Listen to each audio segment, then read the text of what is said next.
नमस्कार दोस्तों। संधि को जानने के बाद अब हम शब्द रूप का सामान्य परिचय जानते हैं चतुर्थ अध्याय में। तो चलिए देखते हैं शब्द रूप क्या होता है, शब्द किसे कहते हैं, तो शब्द के रूप कैसे बनते हैं, क्या क्या प्रत्यय जुड़ते हैं।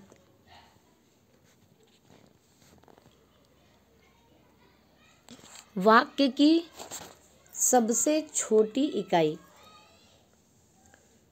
को शब्द कहते हैं। किसी वाक्य की सबसे छोटी इकाई जो होती है वह शब्द होती है। उससे भी छोटी वर्ड होती है, लेकिन वाक्य की सबसे छोटी शब्द होती है। शब्दों के अनेक रूप होते हैं, जैसे संज्ञा, सर्वनाम, विशेषण आदि। व्याकरण की भाषा में क्रियापदों को छोड़कर वाक्य के अन्य पदों को नाम कहा जाता है। अगर व्याकरण की दृष्टि से देखा जाए तो भाषा में केवल क्रिया को छोड़कर कर्ता, कर्म जो है सब को हम नाम कहते हैं, अर्थात नाम मतलब संज्ञा कहते हैं। इस प्रकार किसी व्यक्ति, वस्तु, स्थान, भाव आदि का बोध कराने वाले शब्दों को संज्ञा कहते हैं। केवल क्रिया को छोड़ के सभी व्यक्ति, वस्तु, स्थान और भाव को। संस्कृत भाषा में प्रयोग के लिए इन शब्दों को पद बनाया जाता है और संज्ञा, सर्वनाम आदि शब्दों को पद बनाने हेतु इनमें प्रथमा, द्वितीया आदि विभक्तियां लगाई जाती हैं।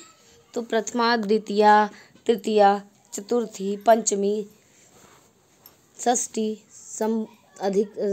सप्तमी और संबोधन, ये सारी विभक्तियां होती हैं।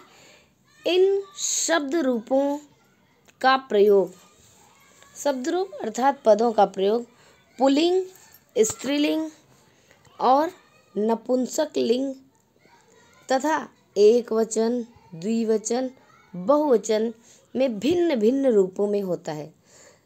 इन्हें सामान्यतया शब्द रूप कहा जाता है।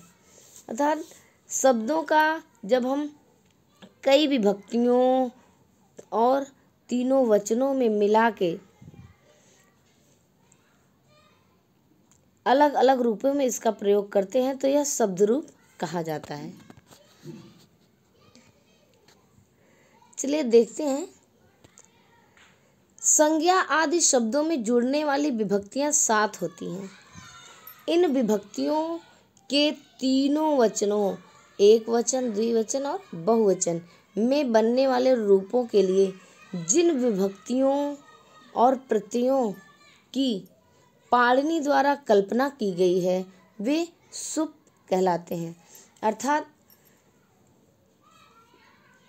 शब्द के जो 7 विभक्तियों और तीनों वचनों में जो रूप बनते हैं और इनके जो सारे प्रत्यय हैं, विभक्ति प्रत्यय, इन सबको मिला के हम सुप प्रत्यय कहते हैं। और इस सुप प्रत्यय के अंतर्गत बहुत सारे प्रत्यय आते हैं जिसे हम देख लेते हैं।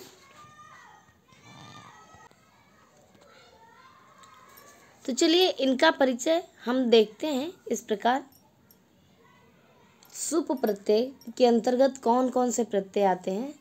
तो सुप का पहला जो प्रत्यय होता है, पहला प्रत्यय वह सु होता है और जो आखिरी प्रत्यय है वह सुप प्रत्यय है। तो आखिरी सु प्रत्याहार जिस तरह से बनाते हैं उसके अनुसार आरंभ का सु और अंतिम का प जोड़ के यहाँ पे सुप, सभी को मिला के हम सुप कहते हैं। तो इस तरह से सुप प्रत्याहार हुए। तो इसके अंतर्गत कौन कौन से हैं चलिए देखते हैं।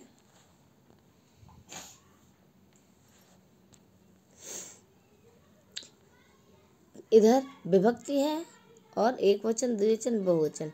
तो प्रथमा विभक्ति में सु और जस 3 प्रत्यय होते हैं। एक वचन, द्विवचन और बहुवचन में। एक वचन में सु, द्विवचन में औ और बहुवचन में जस। द्वितीया विभक्ति के एक वचन में अम, द्विवचन में औ या औट, बहुवचन में सस या अस प्रत्यय होते हैं। तृतीया विभक्ति के एक वचन में टा प्रत्यय जिसका आ शेष बचता है और द्विवचन में भ्याम प्रत्यय और बहुवचन में भी प्रत्यय होते हैं। भिस प्रत्यय का भी शेष बचता है। इसके बाद फिर चतुर्थी विभक्ति। चतुर्थी विभक्ति में एक वचन में ङे प्रत्यय होता है, द्विवचन में भ्याम और बहुवचन में भ्यस जिसका भ्य शेष बचता है। पंचमी विभक्ति के ङसी, एक वचन में ङसी और द्विवचन में भ्याम, बहुवचन में भ्यस प्रत्यय होते हैं। और षष्ठी विभक्ति के ङस या अस एक वचन का प्रत्यय और द्विवचन का प्रत्यय है औश या ओह। बहुवचन का रूप है आम। इसी तरह से सप्तमी विभक्ति के एक वचन में ङी और द्विवचन में ओश या ओ तथा बहुवचन में सुप प्रत्यय होता है। तो इस तरह से ये सारे प्रत्यय मिला के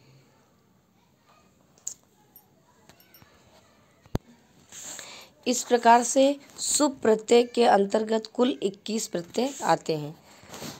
इसके बाद क्या है कि ये प्रत्यय शब्दों के साथ जुड़कर अनेक रूप बनाते हैं। इन विभक्तियों के अतिरिक्त संबोधन के लिए भी प्रथमा विभक्ति के ही प्रत्ययों का प्रयोग किया जाता है, किंतु संबोधन एक वचन में प्रथमा एक वचन के रूपों में अंतर होता है।